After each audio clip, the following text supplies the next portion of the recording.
Salut, je te donne 4 étapes clés qui vont te permettre de repartir de l'avant et de te reconstruire après ta séparation.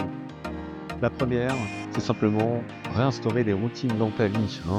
Après une séparation, on est complètement chamboulé, on perd un peu ses repères et mettre en place des routines, ça va t'aider à structurer en fait ta vie et une fois que tu te seras organisé, tu vas te sentir bien mieux, bien plus cadré et en sécurité.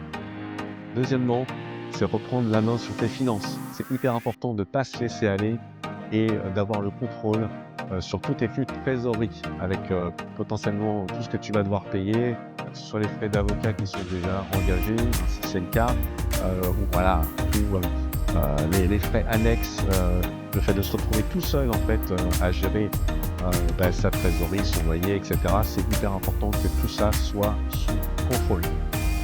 Troisième clé, fixe-toi des objectifs, lance-toi dans un projet, que ce soit professionnel ou personnel. Ça va t'aider à cadrer ta vie, à avoir une vision, avoir quelque chose devant toi, un but à atteindre. C'est hyper important que tu puisses ne serait-ce que prendre une feuille de papier, poser des idées et choisir un projet, te fixer des objectifs pour avancer vers l'avant. Et enfin, quatrième clé, c'est de se reconnecter avec ses passions.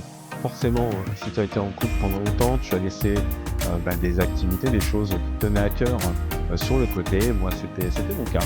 Après ma séparation, je me suis remis à la pratique de la guitare, par exemple, que j'avais mis de côté. Donc, je me suis fixé, bah, comme j'ai dit précédemment, des objectifs pour augmenter mon niveau. J'ai appris des nouvelles choses et des choses qui me faisaient extrêmement plaisir, qui sont gratifiantes et aujourd'hui, j'en tire des bénéfices. Donc voilà pour ces 4 étapes clés qui vont te permettre de te remettre en route, de faire des petits pas et dans sa reconstruction, chaque petit pas compte.